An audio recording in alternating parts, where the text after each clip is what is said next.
Officer, I'm a surgeon. Listen up. I have a patient in critical condition. Please, you can't stop me. Sir, I need you to stay right here. Look, here's my ID, my medical license. Call the hospital, they'll tell you. I am on call, he's crashing. Slow down. I need to verify. Go to the hospital, Look man. at the badge, that's St. Luke's right there, 1 block. Let me go. Before we dive into today's story, make sure to hit that subscribe button, turn on notifications, and join our community of truth tellers. Comment below and tell us where you're watching from. We love seeing our stories travel around the world. It was early morning in Houston, the sun barely peeking over the skyline. Dr. Elijah Thomas, a 38-year-old black surgeon, was rushing to the hospital. His hands gripped the steering wheel tightly. Inside his car, the phone buzzed with urgent messages from the emergency room. A patient in critical condition was waiting, and every second mattered. Elijah had just finished a long night at the hospital, but now he had no time to rest. Lives depended on him. He took a deep breath, trying to focus, when he noticed flashing lights in his rear-view mirror. A police car had pulled him over. "Not now," he muttered under his breath.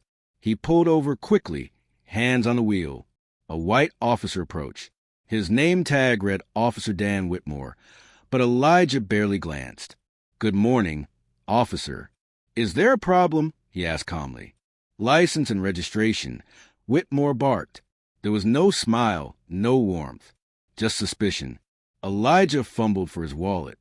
"Officer, I'm on my way to an emergency surgery. Every second counts. If I'm late, someone could die." Whitmore's eyes narrowed.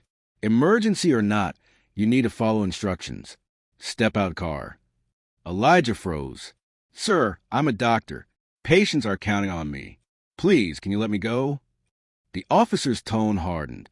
"I said step out now." The street was quiet, but a few early commuters had started watching.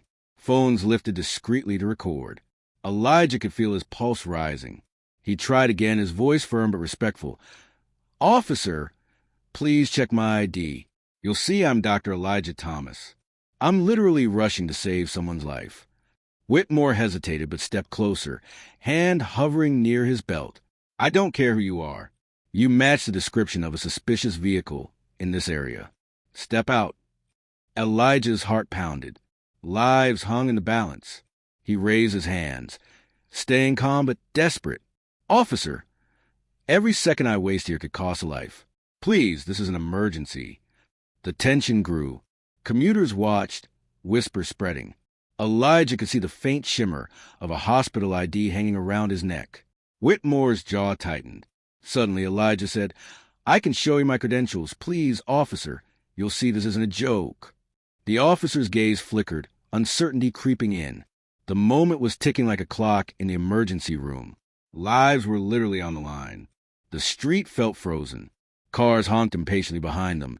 But Whitmore stood rigid, like he had the power to stop time. Elijah handed over his hospital ID and medical license. "See? I'm a surgeon. Lives are at stake right now," Elijah said, trying to keep his voice steady. Whitmore studied the ID, his face slowly draining of confidence. "You're Dr. Elijah Thomas?" "Yes, officer. I have a patient in the emergency room waiting." "Please, if I'm late, someone could die," Elijah pleaded. The officer swallowed hard. He could see the ID, read the name, and now the tension between authority and human responsibility was tangible. Elijah's words weren't just claims. They were truth, etched in the ID he held out.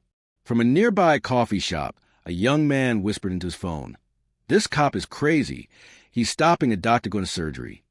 Whitmore's hand trembled slightly as he reached for his radio. "Dispatch. I need to verify patient emergency." Elijah took a step forward, carefully, keeping calm. "Every second counts. Please, officer. Please let me go." Suddenly, Whitmore realized the magnitude of what he was doing. A mistake now could cost a life. Not a rumor, not a minor complaint. An actual human being's life was in his hands. He swallowed, stepped back, and finally said, "Drive carefully." Elijah's eyes widened. Relief surged through him. He nodded quickly, heart still racing. "Thank you. You just saved a life yourself." As he sped toward the hospital, the crowd on the street murmured in astonishment. Someone yelled, "Did you see that? He's a doctor. Phones were recording every second, and the moment was already going viral. Elijah arrived at the hospital, parking hastily. The emergency room doors burst open as he rushed in. Nurses and residents looked at him expectantly. "The patient is critical," he shouted. "Let's move." Minutes later, the team was inside the OR working frantically. The patient's life hung by a thread, but Elijah's quick arrival made the difference. Heart monitors beeped, machines whirred, and the surgeon worked with precision, saving the patient in the nick of time. Back on the street, the video of the stop had already exploded online. Comments poured in. "That cop almost cost a life." "Heroes come in scrubs, not just uniforms." "How could someone ignore a doctor rushing to save someone?" Whitmore's superiors reviewed the video immediately. He was suspended pending investigation, and a full report was filed. The story made national news. A racist and reckless stop nearly caused a tragedy, until truth and urgency saved the day. Elijah, exhausted but relieved, stepped outside the OR. He looked at his phone. Thousands of notifications, messages of support from fellow doctors, strangers, and patients. He smiled faintly. "Sometimes, saving a life isn't just in the hospital," he murmured. "It's surviving the world outside it, too." And with that, the world had seen courage, urgency, and accountability all in one intense morning. Thanks for watching. If this story moved you, like, share, and comment your thoughts below. Don't forget to subscribe and turn on the bell so you don't miss our next story. Real-life confrontations and instant justice, coming soon.